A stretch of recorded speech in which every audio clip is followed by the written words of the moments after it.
مرحبا. احتجوا علي قال ليش عم اقول كردستان الكبرى. بزمانه نوري السعيد عمل جامعة الدول العربية على اساس تصير العرب يعني مجموعة سياسية اقتصادية كبيرة ترفع الحضارة، ترفع المنطقة، تعملها حضارة. اليوم جامعة الدول العربية صار جامعة اللصوص والحرامية والقتلة والمجرمين. ايه شو يعني بدنا ندور على جامعة تانية؟ شو نقسم سوريا كل قبيلة لحالها؟ يعني ما فينا. فالجامعة الوحيدة اللي ممكن تكون بديلة يعني تعيد الاستقرار للمنطقة ليست إيران وليست تركيا. تركيا فشلت في إنها تعمل شيء جامع يعني، وإيران بتعرفوا شو عم تعمل مخدرات وكذا. إذن ندور على جامعة جديدة تجمع المنطقة، لأنه تقسيمها كتير خطير وسيء. فما في غير الجامعة الكردية. أنا ما عم بحكي هيك لأنه يعني لأنه يعني يعني عم جامل او انا عم بخدع، لا بدنا نقول انه اذا جامعه الدول العربيه بدها تصير جامعه الاستبداد العربي وجامعه الدول المفلسه والدول الفاشله، وبدهم الجامعه الدول العربيه تعيد سوريا للحضن العربي، يعني من دون الشعب السوري. يعني سوريا اللي هي يعني المجرمين والقتله والشبيحه، لا نحن بنعمل جامعه جديده يعني في ملامح تكون دولة كردية كبيرة. ممكن نكبرها شوي، يعني بدل ما نكون نحن أغلبية هن أقلية، بصيروا هن أغلبية نحن أقلية. يعني ننتمي لنفس الشيء. نحن كيف عم نقول لهم خليكم أقلية وبنعطيكم حقوقكم، ليش ما نكون نحن أقلية وهن أغلبية؟ نشكل نعيد رسم الدولة، منقص منها هالقسم الصحراوي ما بدنا إياه، ناخذ المناطق الخصبة بكردستان العراق، كردستان إيران، كردستان تركيا، وكردستان سوريا، ومنوسعة شوية بما فيها بلاد الشام ولاد نوح. طبعا نوح كردي وآدم كردي وشو اسمه وإبراهيم كردي، يعني أصلا من أور من منطقة يعني منطقة تاريخية لتكون الكرد. المهم فكلهم كرات أصلا، فنحن عم نقول هيك. ومنوسعة شوي بتصير بلاد الشام يعني هي جزء من كردستان الكبرى. ما بيأثر، نحن قلنا قومية كذبة، يعني ما في شيء اسمه قومية. لغة في لغة، تغير لغتك تغير قوميتك. ايه. فالوعاء وعاء تفكير يعني. هلا صار في لغة، صار في جوجل، صار في مترجم، خلاص. فما هي مشكلة، ما هي مشكلة يعني. السبب انا ما حدا يلومني، انا ما عم بحكي هيك الا لانه قلنا له قتلنا لا بدنا نعيده للجامعة العربية. تبلش من الجزائر تبون ما بعرف شو، تروح على تونس كمان ميت لحتى ليش الحقد على الشعب السوري؟ يعني واحد مجرم قاتل مجنون اجدب قتل ضرب عمل كيماوي عمل حكى عليكم لك قالكم انتم انصاف رجال وانتم منكم شيء والى اخره، وبدكم ترجعوا. طيب ليش بدكم ترجعوا؟ فهمونا شغله يعني. قتل الزلمه مليونين سوري، هجر 10 مليون، دمر سوريا، جاب ايران، جاب الاحتلال التركي، تاريخه تاريخ عمالي لاسرائيل وغيرها. ليه بدكم ترجعوه؟ ليش بدكم تثبتوه؟ ليش بدكم تساعدوا الشعب؟ ما كلهم دول الخليج، دول كذا، كلهم بدهم. مصر ام العروبه مثل ما بيقولوا، السعوديه الكذا، كله بده يرجعوا. طيب بدكم ترجعوا، نحن وين بدنا نروح؟ نحن ما بدنا نقسم سوريا شقف لقف 20 دوله. نحن بدنا دولة جامعة. قلنا اشتغلنا مع التركي، خاننا التركي وبعنا، رجع التركي بده يسلمنا، والإيراني عم يدعم النظام. وين بدنا نروح يعني؟ حلوها. قلنا له الإسرائيل يعملوا مشروع المنطقة إسرائيل الكبرى، ما حسنانين خريانين تحته. إيه شو بدكم؟ بدكم تقولوا شو يعني؟ شو بدكم الشعب السوري يعني ترجعوا النظام وتنسوا الشعب السوري؟ هيدي الجامعة الدول العربية هي جامعة المستبدين العرب والفاسدين العرب، وخاصة دول فاشلة كلها يعني، فاشلة وفي طريق الفشل، ولا يحكمها إلا الإجرام والفساد والاستبداد. شو بدنا فيها؟ يا أخي جربنا العثماني، وجربنا الاستعمار، جربوا الكردي. يعني العلوية حكمونا 50 سنة 60 سنة، يحكمونا الكراد 50 60 سنة. شو بصير يا أخي؟ جربوا، بجوز يكونوا أحسن. طالما نحن ما لنا وجود ولا حدا معترف علينا، نحن يمثلنا الأسد ونحن ما بدنا الأسد. يا أخي منجيب كراد، يعني يحكمونا الكراد فترة، شو بيأثر يعني؟ تداول سلطة، مو هيك؟ خلي نجربهم يا أخي، خلي يجربوا حالهم، نجربون حاجة يقولوا نحن ظلمتونا ونحن كذا، نحن ما بدنا نظلمهم. فالسبب عم أقول أنا إنه مشروع كردستان الكبرى هو المشروع البديل في حال استمرت الدول العربية بهذه الطريقة.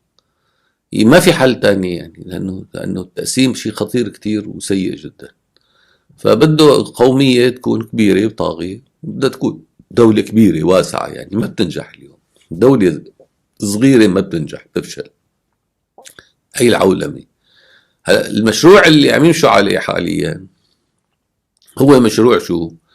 هو مشروع الضعفاء، مشروع التخريب.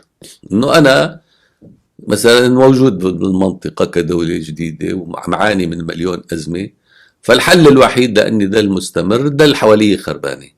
كيف بدها تضل خربانة؟ خلي المستبدين، وخلي الفساد، وخلي الطائفية، وخلي الإجرام، وخلي الدول الفاشلة وإلى آخره. هذا الإبقاء على جامع الدول العربية هو الإبقاء على حالة الفشل والشلل التي تصيب الشعوب العربية. احنا شو ذنبنا يا أخي؟ ما لنا ذنب.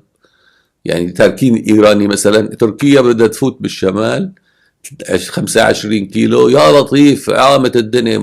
إيران أخذت العراق وسوريا ولبنان واليمن وراحت على ليبيا، وبدها تروح تشيع المغرب، وما حدا حكى معها. ليش؟ إذا شو السبب؟ إذا في شيء مو هيك؟ فحتى نقاوم نحن بدنا نلاقي أدوات المقاومة، فالبراغماتيا وسياسيا وإلى آخره.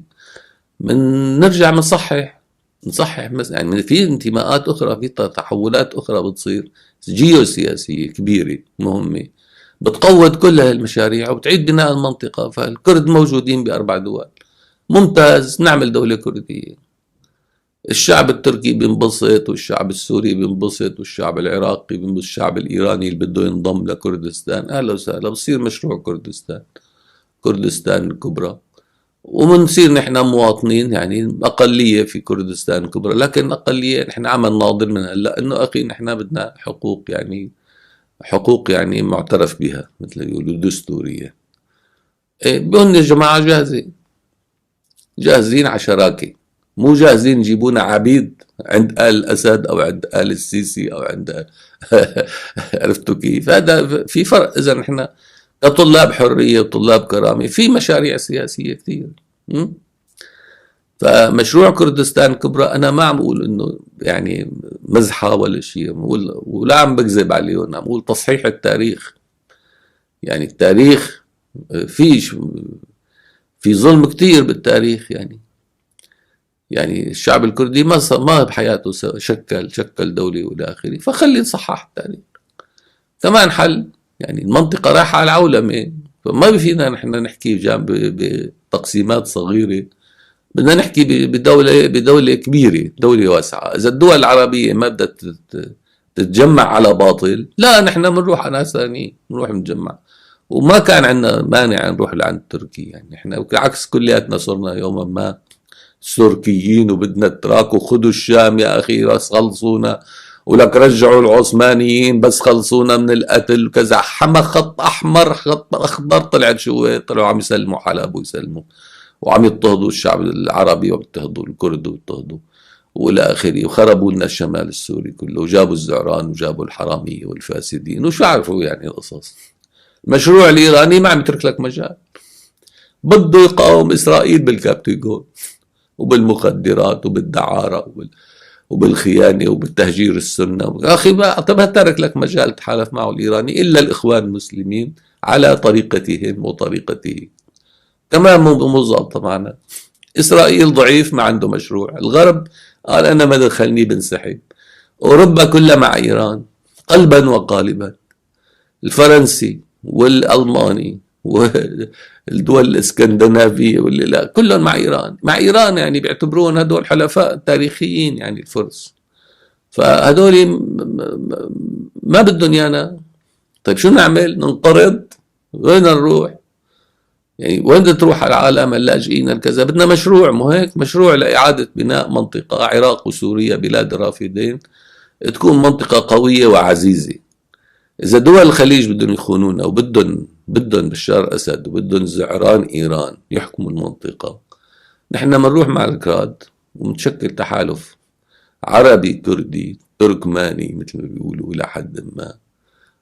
بصير تحالف، يعني كل هالأقليات بالمنطقة تتجمع تحت علم كردستان الكبرى. شو المشكلة يعني؟ جامعة الدول الكردية يا أخي، كنت عربي صرت كردي، أصلا كلمة كرد هي عربية ما بتختلف. يعني كان اسمها سوريا ولا دولة بلاد الرافدين ولا دولة ولاد سام ولا دولة نوح، سموها دولة نوح. أيوه، ما في مجال بدنا نمشي، بدنا نرسي على بر، بدنا دولة. يعني ما في مجال العراق وسوريا وهي المنطقة ما فيها تعيش شقف، بدها تعيش بوحدة، وحدة متحدة. يعني بدها تصير كيان اقتصادي سياسي أمني كبير وقادر على أن يحمي شعبه ويحمي نفسه ويطور اقتصاده ويحقق درجة من الاستقلال الاقتصادي والى آخره. إيه شو بتكون؟ إذا هو طرح سياسي، طرح سياسي استراتيجي. إذا كان المشروع الدول العربية مشيت بمشروع شرعنة الأسد، فتقويض هذا المشروع بده دعم. مين بده يدعمه؟ شو الحاضنة بدها تدعمه؟ شو الأرض بدنا نستند عليها لنحاربه؟ ما في غير كردستان. يعني عندنا إربيل وعندنا شرق الفرات، فلا بد ساعتها من تحالف الجذري العربي الكردي من أجل تقويض المشروع الفساد العربي والإجرام العربي، أو مشروع التقسيم الطائفي والصراعات اللي هو مشروع نتنياهو، أو المشروع الإيراني اللي هو مشروع أمريكا وأوروبا والغرب، أنه خلي إيران تسيطر على المنطقة. ليه تخلي إيران تسيطر على المنطقة؟ ليش ما تعطي الكرد حقهم؟ هون فينا نلعب على التناقض الأوروبي الأمريكي. لا، السبب أنا برأيي أنه مشروع كردستان الكبرى قد يحظى برضا أمريكي أفضل أكثر ورضا أوروبي أكثر، يكون حظه بالوجود أكثر، وبالنسبة لنا نحن بنحقق حريتنا وكرامتنا من خلاله. ما هي مشكلة، العالم مثل ما قلنا العالم. هلا أنا عتبي على الدول العربية كلهم إنه ما بدكم تشوفوا شعوبكم، ما بدكم تشوفوا. يا أخي الشعب السوري اندبح انظلم، فهموا. مش شو بيقول لكم نتنياهو بتساوي. هذا الولد المجرم يعني إيران، يعني فساد، يعني كتك، ما يحسن يتغير. ما بدكم تشوفوا الشعب السوري. ليه؟ بس لأنه شو بيقول لك نتنياهو بتساوي. يا أخي ما نتنياهو رح يسقط كمان، رح يوقع بشر أعماله. يعني ما هي ظابطة معه هيك يعني الأمور. يعني انه يكذب علينا يقول انا ضد ايران، ضد ايران 15 سنه واخر شيء ما يعمل شيء، ايران اكلت المنطقه كلها وهو عم يتفرج. كذبه، ما هيك؟ يعني صعب بعد تصدق انه هو ضد ايران. هو مو ضد ايران، هو ضد سلاح ايران، انه بس ما تسلحوا اسلحه تهددنا. يعني اما ان ايران تتمدد على لبنان، تتمدد على الأردن، تتمدد على سوريا، ما مشكلة، هو مع المشروع هذا. يعني بس يا أخي تعالوا نتقاسم، تعالوا نتفاوض، تعالوا كذا. وما بتعرفوا بكرة بصير انقلاب بإيران بيستلم حاخام، تطلع شو المشروع؟ مشروع إسرائيل الكبرى هو مشروع الإيراني نفسه. ما بتعرفوا يعني شو بيكون، بيطلع الخامنئي أصله يهودي مثلا. ما بتعرفوا هيدي قصص كيف بتصير كيف كذا. بس انا اللي شايفه انه في تخريب وفي قتل وفي تطهير وفي تغيير ديموغرافي وفي كذا على حساب العرب. كيف بدنا نحل المشكله؟ يعني تقويض الوجود العربي السني في سوريا والعراق ولبنان، يعني تغيير ديموغرافي هائل. يعني لكن كيف بدنا ندافع عن نفسنا؟ معلش يا عروبه يا اخوتنا يا دول الخليج يا اخره.